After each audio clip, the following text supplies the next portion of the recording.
So guys second hand AC आजकल हर किसी को बाय करना है क्योंकि गर्मी आ चुकी है और गर्मी से लोग मर रहे हैं। इतनी गर्मी पड़ रही है कि कूलर भी काम नहीं करते। तो बहुत सारे लोग ये सोचते हैं कि क्यों ना हम एक सेकंड हैंड एसी बाय कर लें, क्योंकि नया एसी परचेज करना हर किसी के बस में नहीं है। कोई अफोर्ड नहीं कर पाता, कोई कर पाता है क्योंकि प्राइस आजकल 30 टू लेकर 40,000 के बीच में एसी मिलते हैं। ब्रांड न्यू की बात कर रहा हूँ, सेकंड हैंड तो 15,000 के नीचे ही मिल जाते हैं। तो बहुत सारे लोग कूलर की जगह एसी की फिराक में रहते हैं कि सस्ता कोई एसी मिल जाए तब यार एसी के मजे ले लेंगे। तो आज की वीडियो उन्हीं लोगों के लिए जो एसी के मजे लेना चाहते हैं और बोलते हैं कि भाई कम बजट का एसी बाय कर लें, पर हमें पता कैसे लगेगा कि ये एसी सही है। तो आज की वीडियो देखने के बाद आपको सब कुछ पता लग जाएगा कि ये एसी आपके लिए बेस्ट है। तो चलिए वीडियो को फटाफट स्टार्ट करते हैं और आपका जितना डाउट है सारा क्लियर कर देंगे और आपकी जो एसी बाय करने की प्रॉब्लम है उसको भी सॉल्व कर देंगे। और उससे पहले अगर आपने हमारे चैनल को सब्सक्राइब नहीं कराया तो सब्सक्राइब कर दे और बेल आइकन कर दे प्रेस, वीडियो को भी लाइक कर दें। सबसे पहला पॉइंट, जब हम एसी बाय करने जाए तो किस चीज का ध्यान रखें, क्यों एसी तो सब एक जैसे होते हैं, वही आउटडोर वही इंडोर। हमें कैसे पता लगेगा एसी सही है या फिर कितना चला हुआ है, कैसा चला हुआ है, कैसा खराब है या फिर नहीं है। तो सबसे मेन चीज आपको ध्यान रखनी है कंडेंसर। अगर आप एसी परचेज करने जा रहे हैं तो आउटडोर में जो कंडेंसर लगता है उस पार्ट को ओपन करके आपको देखना है कि कंडेंसर कहीं से भी वेल्ड कर रखा तो नहीं है, कोई सॉल्यूशन तो नहीं कर रखा, कहीं से लीकेज तो नहीं है, कुछ खराब तो नहीं है, कुछ डैमेज तो नहीं है, कुछ मुड़ा हुआ तो नहीं है। अगर ऐसी कोई कंडीशन है तो आप उस एसी को छोड़ दीजिए, किसी और एसी को बाय करिए, उसको मत करिए, क्योंकि उसमें इनकेस फ्यूचर में भी प्रॉब्लम आएगी और जिस बंदे ने बेची है तब भी उसमें प्रॉब्लम थी। तो इस चीज का आपको खास करके ध्यान रखना है। ये था सबसे पहला पॉइंट। अब बात करते हैं सेकंड पॉइंट की।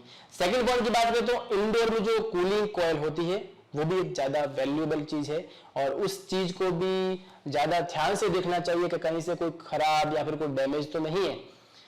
अगर ऐसा कुछ है कि कूलिंग कॉइल में कुछ डैमेज है या फिर उसको कहीं से भी सोल्ड या फिर वेल्डिंग कर रखा है तो उसको भी आप छोड़ दीजिए। सीधा उसको आप चेक कर सकते हैं, ऊपर वाला पार्ट खुलता है और अंदर से पूरी की पूरी कूलिंग कॉइल दिख जाती है। तो उस चीज को आप देखिए और ज्यादा प्रॉब्लम नहीं हो तो आप उसको बाय कर सकते हैं। अगर प्रॉब्लम है कि अगर जाकर कुछ भी क्रिटिकल प्रॉब्लम पैदा हो सकती है और एसी खराब भी हो सकती है तो उसको आप बाय नहीं कर रहे। थर्ड पॉइंट का आपको ध्यान ये रखना है कि एसी कितना पुराना है, क्योंकि आजकल एसी जो बड़े बड़े सिटियों में होते हैं वो 3-4 साल एसी को यूज करते हैं, उसके बाद नया एसी लगा देते हैं, क्योंकि पैटर्न भी चेंज करते हैं या फिर वो लोग ये समझते हैं कि 4 साल चल गया तो पैसे वसूल हो गए। बड़ी बड़ी सिटियों में बड़े बड़े लोग होते हैं, ज्यादा बड़े बड़े उनके पास पैसा भी होते हैं वजनदार, तो फिर वो क्या है कि पैसों की चिंता नहीं करते और 3-4 साल में एसी को रिप्लेस करके दूसरा लगवा देते हैं। तो ऐसे कंडीशन में ऐसी चीज आप बाय कर सकते हैं। बाकी कोई मिडिल क्लास फैमिली से है और वो उसको एसी को घिस रहा है 5, 6, 7, 8 साल, उसके बाद अगर वो सेल कर रहा है तो उस एसी को आपको बाय नहीं करना है। कम चला हुआ एसी आपको बाय करना है, वो आप कैसे पता लगाएंगे, ये भी आपका सवाल होगा। आप उसके ऊपर सीरियल नंबर लिखा होगा, उस सीरियल नंबर को नोट करके कंपनी में कॉल कीजिए, जिस कंपनी का वो एसी है वहां पर आप जब कॉल करेंगे तो आपको सीरियल नंबर पूछेगा, क्योंकि जब एसी हम बाय करते हैं तो उसके बाद सर्विस फ्री मिलती है या फिर वो सर्विस कराने कंपनी में कॉल करता है। जब वो कॉल करता है कॉल वहां पर रिकॉर्ड होती है और उसी टाइम से उस एसी का वारंटी स्टार्ट हो जाता है।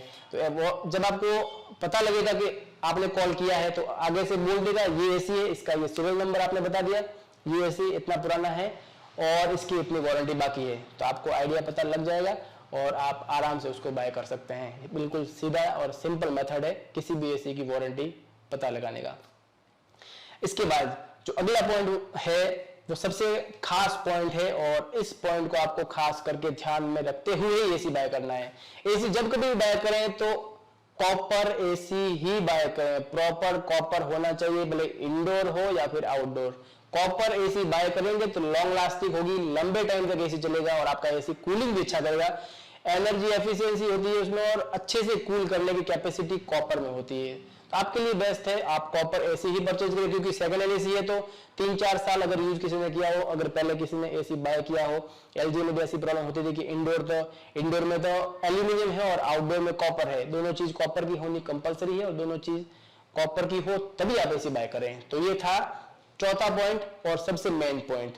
लास्ट पॉइंट की बात करें तो आप जब एसी बाय करने जाए किसी भी दुकानदार के बाद, उसको एक शर्त आपकी ये होनी चाहिए, आपका एक मेन पॉइंट ये होना चाहिए दुकानदार के ऊपर कि हम एसी बाय कर रहे हैं, बट सबसे पहली चीज ये है कि हम एसी रूम में लगाएंगे, 1-2 दिन यूज करेंगे या फिर 1 दिन यूज करेंगे, रूम का टेम्परेचर सेट हो रहा है, सेंसर प्रॉपरली वर्क कर रहा है, कूलिंग सही कर रहा है, कट ऑफ सही हो रहा है। ऐसा नहीं कि आपने एसी स्टार्ट कर दिया और इंडोर और आउटडोर तो बंद ही नहीं हो रहे, कंटिन्यू चल रहे हैं, एक एक घंटे बाद बंद हो रहे हैं।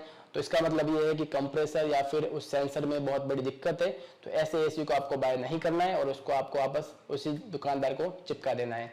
तो ये 5 ऐसे पॉइंट्स है जो आप अपने हिसाब से फॉलो करके एक अच्छा एसी बाय कर सकते हैं। और बस आज के लिए इतना ही, मिलते हैं नेक्स्ट वीडियो में। Take care, bye bye.